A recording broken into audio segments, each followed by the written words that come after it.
I'm Kate. I'm Ebong. And I'm Sonya. And today we're dishing with you from the brand new Cities restaurant located at 919 19th Street. And if you haven't been to Cities yet, because it's just that new, you might remember that it's a resurgence of the Cities that was so popular in the 80s and 90s.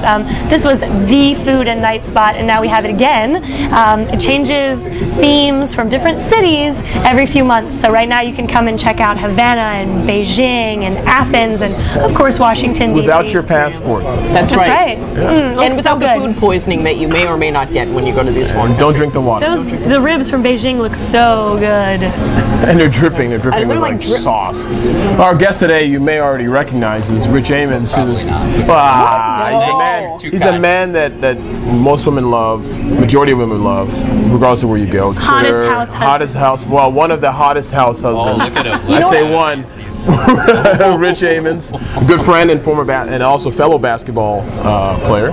Thank you for that. There was a little cold. There was like a little awkward sort of moment there. Is there some sort of backstory? Well, I'll tell you before we start talking about what you do. Our backstory was during one of the shows on Watch What Happens Live that Andy Cohen does with Bravo. Yeah, great show. They had one of the housewives on, and one of the polls were who was the hottest house husband. I remember this. And you had to apply through Twitter and through texts and everything else. Forget about it. I tried to forget too. So, anyways, we ended up losing, and the winner was Jason Turner. But Andy said Ebong Eka.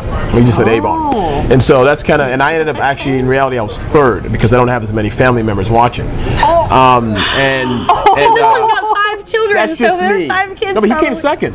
Yeah, but I think all 5 of your kids were texting, man. Well, they were sort of, they probably weren't, because in the it's kind of not cool to vote text, But sure. I still came in third. Crazy. Well, Rich, can I just say one thing? Yes. My nose is still bleeding. He's cuter in real life than on TV, and I've said this sort of behind the back. He's attractive on TV. I mean, he's cute on TV, but in real life, face for radio. No, not true at all. So you're on this great show that is getting a lot of attention here in DC. Has it changed your life, or have you always been like, I've just been waiting for the cameras to follow me around? I've been waiting my whole life for a camera to follow me around. Don't they normally just follow you around? Normally, yeah. So really, it's not any different. For different reasons. I feel like today, like it's yesterday's news, because they have this whole Rob Lowe, atomic fever situation happening that was, kind of announced. I don't know. I feel like third day newspaper. Nah. Season 2 is season 2. What I want to know is we don't know. It's Andy Cohen's. Come on, Andy. And he says we're doing it, not doing it. I'm betting on season crickets. 2. Hear crickets. Hear crickets.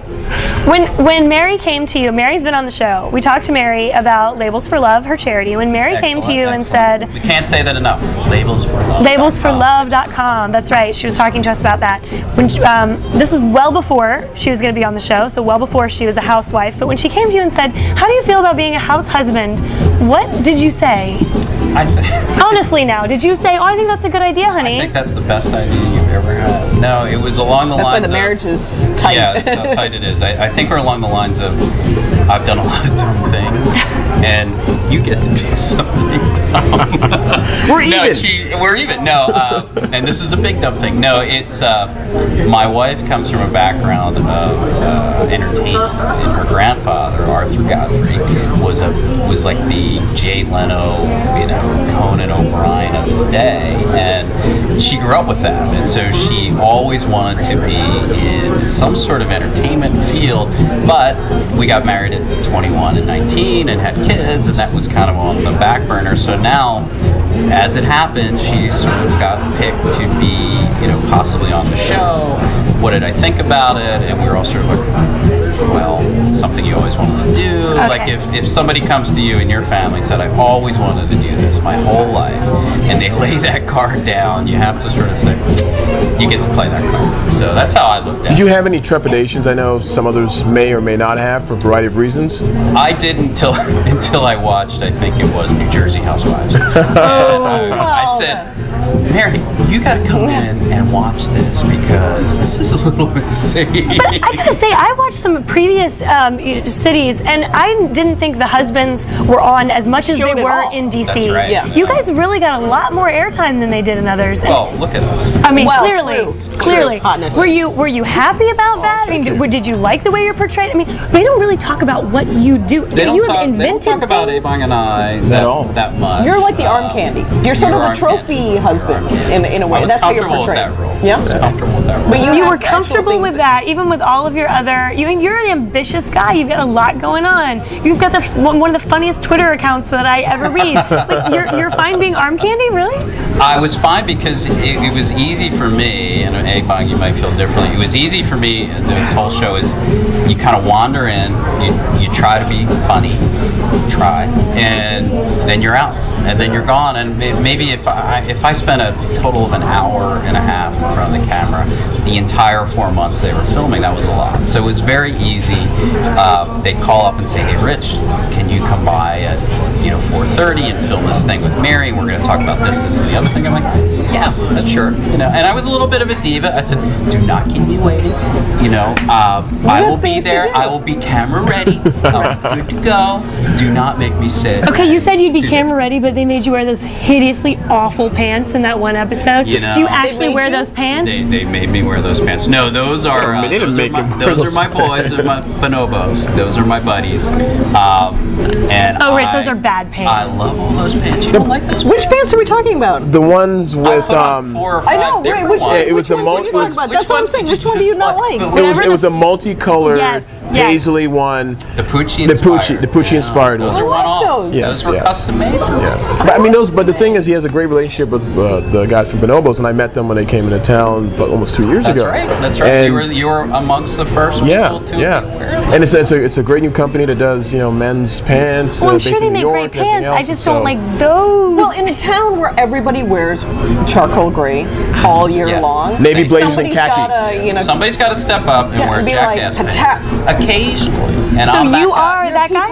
I'm that guy. You're that guy. I like But that just shows how confident he is, because I walked around wearing pink and people would laugh and make fun of me, and I still wear pink. But I mean, because I'm so tall and I'm big and I'm black. But in your case, I scare people. So in your case, you wore the pants and it was great. You were confident with it.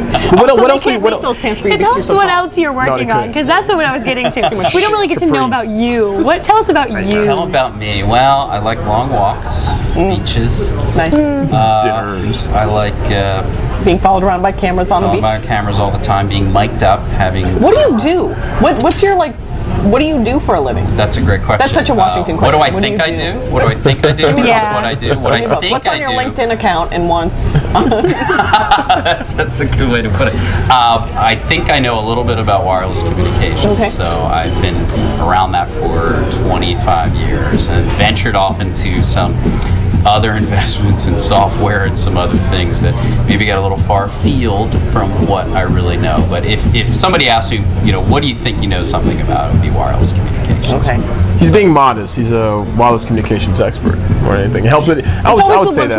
That's what There's no test at the end of this. I'm a wireless communications expert. No, he is. That's right. Expert. But what do you want people to know you for?